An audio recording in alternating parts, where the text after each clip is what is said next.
Hello and welcome to Theta Sigma's Doctor Who podcast number 54.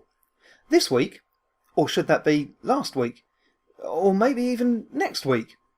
Anyway, we have your feedback, your Timey Wimey thoughts, and a look at how Timey Wimey has played a part in Doctor Who.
This being a Timey Wimey episode, I thought we'd turn things around a little and leave the feedback towards the end of the show. So for now, what is this Timey Wimey thing all about? People assume that time is a strict progression of cause to effect, but actually, from a non-linear, non-subjective viewpoint, it's more like a big ball of wibbly-wobbly, timey-wimey stuff. So, a big ball of wibbly-wobbly, timey-wimey stuff was how the David Tennant Doctor described time to Sally Sparrow through a DVD Easter egg. Though he quickly admitted that that sentence had gotten away from him, the term was soon thereafter applied to an invention of his, the Timey Wimey detector, in the episode Blink. Though it was seemingly the David Tennant incarnation who coined the phrase, the Fifth Doctor was familiar enough with the expression to complete the phrase when the 10th Doctor started it in Time Crash. Wibbly wobbly, timey wimey. The Doctor began using wibbly-wobbly timey-wimey and its variations with greater frequency following his regeneration into the Matt Smith Doctor, in the episodes The 11th Hour, The Doctor, the Widow and the Wardrobe, The Angels Take Manhattan and The Day of the Doctor.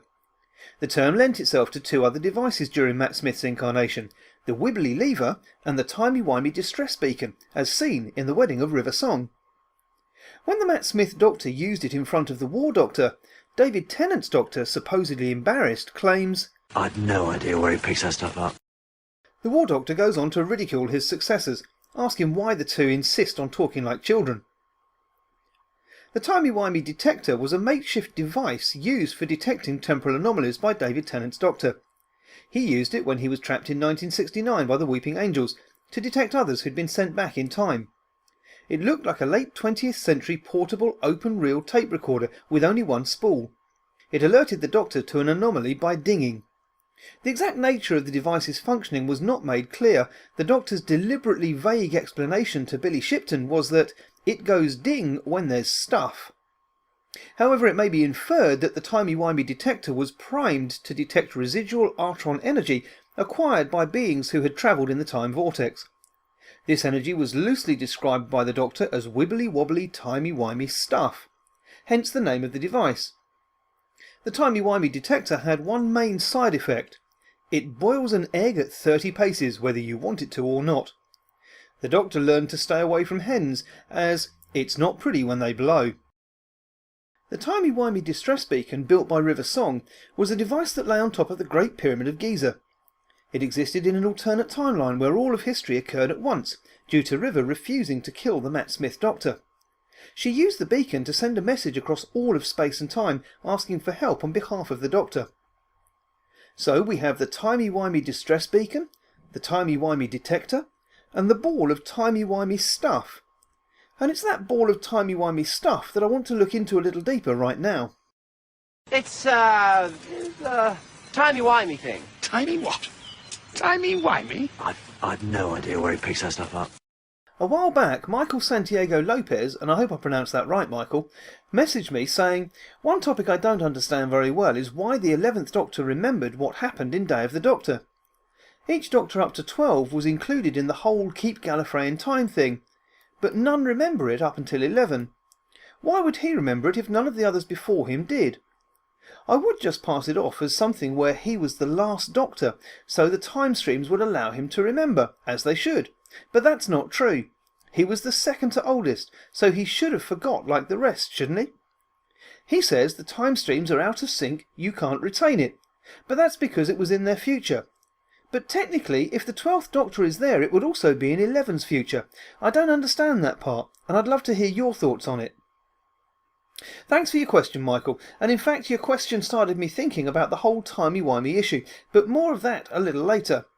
First, let's hear what you said about the question Michael raised. Michael Doyle said this: "Good show.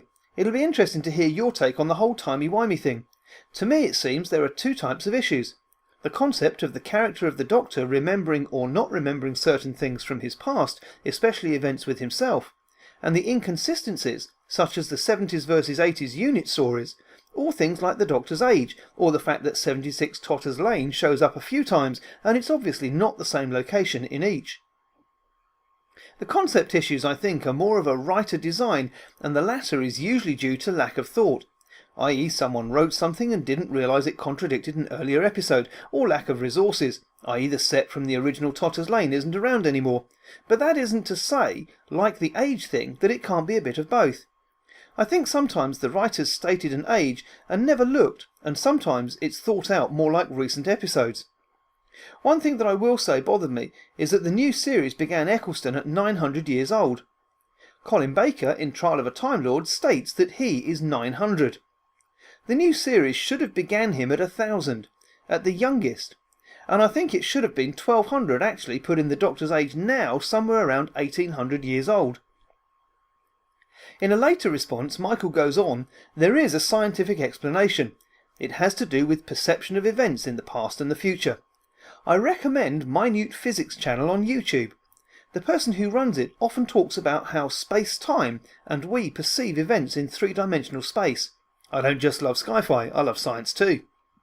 Basically, the short version would be that the 11th Doctor was the focal point of events, so he would slowly remember the events as they slotted into place, but the others wouldn't, as their perception of events were in a way far from the event itself. Sort of how we see something far away and we can't quite make it out, but as we get closer to it, it comes into focus. The 11th Doctor was the causal nexus of events, so he would then be able to remember going forward as well. The issue would then be that Capaldi would have to remember to go and help his other selves. Brett Allen Jones said, I look forward to the Timey Wimey podcast. I loved the comment in Blink, and I thoroughly enjoyed the joke in Day of the Doctor.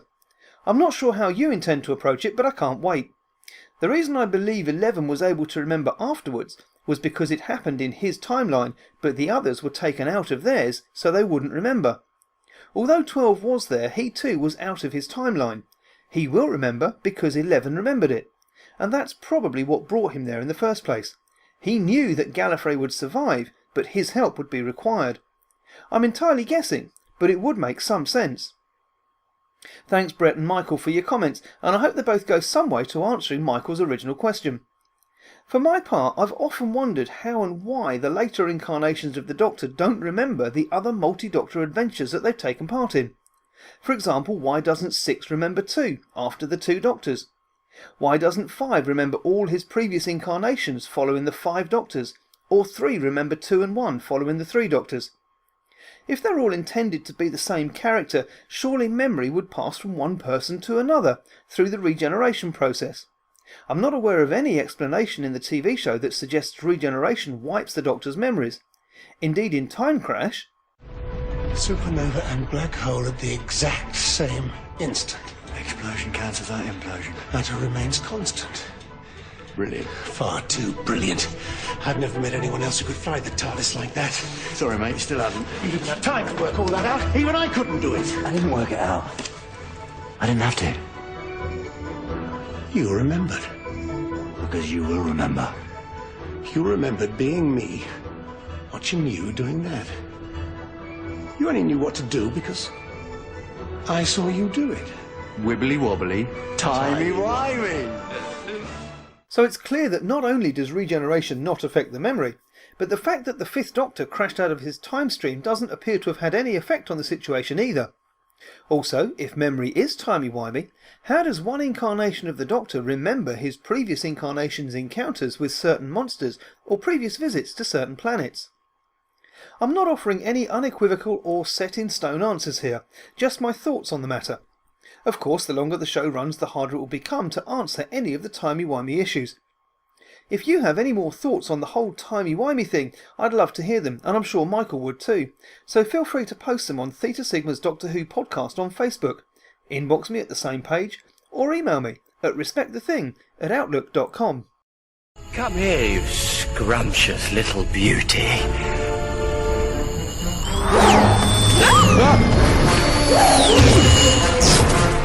A box? Doctor, what is it? I've got mail.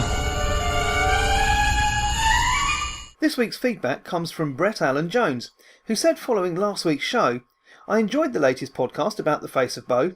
Although I was initially surprised at you doing it immediately after Captain Jack Harkness, the fact that it's never been confirmed that Captain Jack is actually the Face of Bo erased that surprise.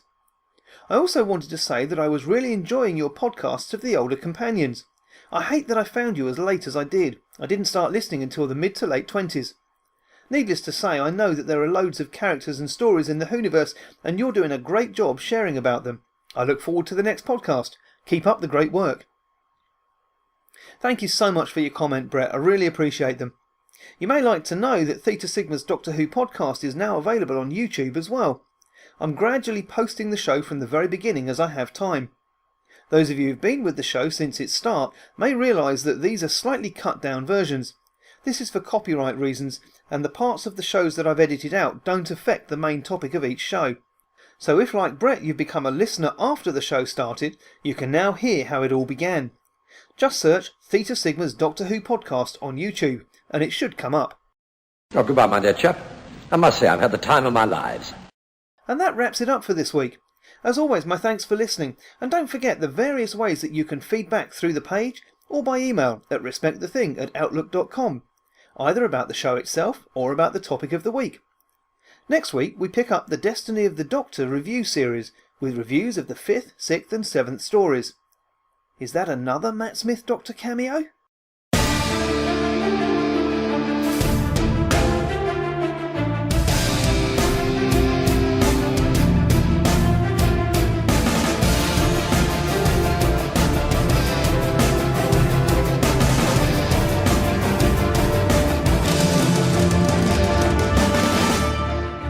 Thank you for listening to Theta Sigma's Doctor Who podcast. Doctor Who and its associated shows are all copyright and property of the BBC, and no infringement is intended.